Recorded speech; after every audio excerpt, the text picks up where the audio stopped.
మీ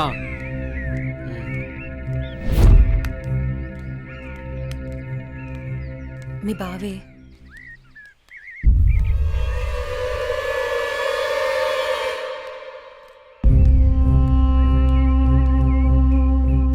ఏంటి అనన్య, కాలేజీకి వెళ్తున్నావా? వెళ్ళి బుద్ధిగా చదువుకో. పల్లెటూరు చదువులే కదా అని ప్రేమ వ్యవహారాలు ఏం పెట్టుకోకు. ముఖ్యంగా నీ పక్కన ఉన్న ఫ్రెండ్స్ని అస్సలు నమ్మొద్దు. వీళ్ళలో ఎవరితో ఒకరితే నీకు ప్రేమ పాఠాలు నేర్పుద్ది. వాళ్ళకి చెప్పు ఈ బావే నీకు మొగుడని. బావా, అత్త కొడుకువని ఇన్నాళ్ళు ఏడిపించినా ఇంట్లో చెప్పలేదు. ఈ విషయం గానీ మా నాన్నకు తెలిసిందనుకో ఏం జరుగుతుందో నీకు తెలుసు కదా. అయినా రోడ్డు మీద వెళ్లే అమ్మాయిలు ఏడిపించడం తప్పనిపించట్లేదా? ఇంకొకసారి నా వెంట పడినా, నా జోలికి వచ్చినా మా నాన్నతో చెప్తాను. చెప్పుకోవే, ఏం చేస్తారో నేను చూస్తాను. ఎప్పుడో చేయాల్సిన పెళ్లి ఇప్పుడే చేస్తాడు.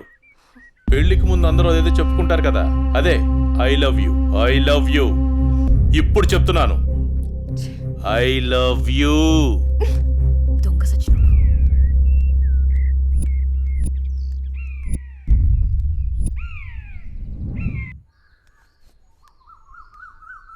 ఏమైందమ్మా అనన్య? అమ్మా, కాలేజ్కి వెళ్లే దారిలో బావ నా నడుము పట్టుకుని అల్లరి చేశాడమ్మా. ఫ్రెండ్స్ ముందు నా పరువు పోయిందమ్మా. ఊరుకో అమ్మా, బాధపడకు. నేను మీ నాన్నతో మాట్లాడతాను. వాడు హద్దులు దాటి ప్రవర్తిస్తున్నాడు. మీ నాన్నగారు ఇచ్చిన మాట వల్ల, చేసిన వాగ్దానం వల్ల నేను ఊరుకుంటున్నాను. లేకపోతే వాడితో పెళ్ళంటే నాకు ఇష్టం లేదు తల్లి.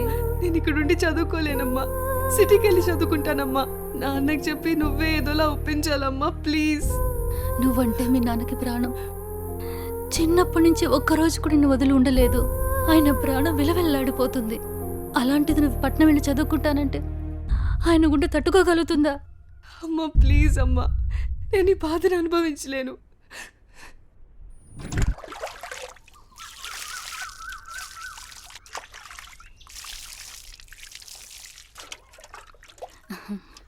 తీసుకోండి.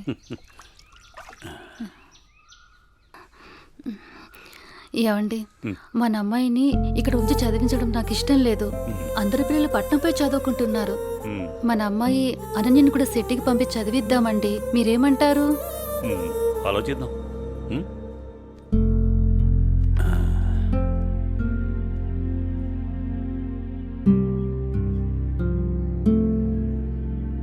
అనన్యకి ఇష్టమైతే అలాగే చేద్దాం.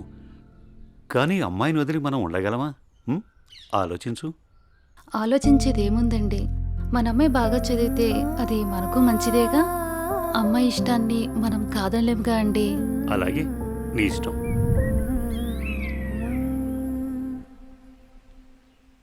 అమ్మయ్య, ఎగ్జామ్స్ అయిపోయినాయి. నేను బాబాయ్ వాళ్ళ ఊరు వెళ్తున్నానే. నేను కూడా మా ఊరు వెళ్తున్నానే. అబ్బా, ఎక్కడికి వెళ్ళినా మనందరం మళ్ళీ ఎక్కడో చోట తిరిగి కలుస్తాం కదే. లేకుంటే అందరూ మా ఊరు వచ్చేసేయండి. సరదాగా తిరుగుతూ ఎంజాయ్ చేద్దాం. అనన్య ఒప్పుకుంటే నేను రెడీ. ఏమంటవే అనన్య? మా నాన్న సాయంత్రానికే వచ్చేయమని చెప్పారే. మీ నాన్నతో నన్ను మాట్లాడమంటావా? అమ్మో వద్దు, మా అమ్మ నాన్న చెల్లి నా కోసం ఎదురు చూస్తూ ఉంటారు. ఎప్పుడూ అమ్మ నాన్న చెల్లి అంటావు, నీకంటూ స్పేస్ లేదా? ఈ వయసులో మనం ఎంజాయ్ చేయకపోతే ఎప్పుడే మనం జాలీగా ఉండేది? మనకిప్పుడు ఎలాగో కాలేజ్ అయిపోయింది కదా, తర్వాత ఎలాగో జాబ్ చేయాలి. అప్పుడు మనకి కావాల్సినంత టైం దొరుకుతుంది లేవే, అప్పుడు ఎంజాయ్ చేయొచ్చు. అప్పటి వరకు ఏం అడగొద్దు.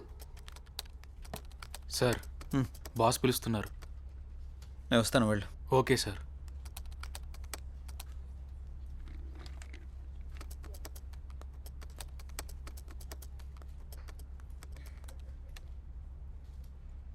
ఏ రాజయ్, ప్రాజెక్ట్ చేయకుండా కూర్చున్నావు? ఎప్పుడు పూర్తి చేద్దామని? రే, 10 రోజులు టైం. సారీ సార్, 10 రోజులు టైం తీసుకునే ప్రాజెక్ట్ని 2 డేస్లో కంప్లీట్ చేయమంటే కష్టం సార్. అది కాదురా, నువ్వు చేయగలవని ఈ ప్రాజెక్ట్ ఒప్పుకున్నా. ఈవినింగ్ కల్లా కంప్లీట్ చేయరా. ప్రతిసారి ఇలా అంటే కష్టం రా. అది కాదురా, అర్థం చేసుకోరా.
బాస్ కంప్లీట్ అయింది. థ్యాంక్స్ రా. Sorry Madhu. It's okay. I you free now? లేదు, కొంచెం బిజీగా ఉన్నాను. ఎందుకలా అడుగుతున్నావు? ఫ్రీ అయితే బయటికి వెళ్దామా? సారీ మధు, నాకు కొంచెం అర్జెంట్ వర్క్ ఉంది.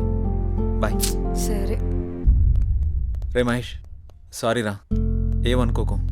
ఈ ఆఫీస్లో రిజైన్ చేసేద్దాం అనుకుంటున్నాను. ఏ పాపం ఏం తక్కువైంది? అన్నీ ఎక్కువేరా. మన బాస్గా టార్చర్ భరించలేకపోతున్నాను. ఏమైందిరా? వాడు నన్ను అర్థం చేసుకోవడం లేదు.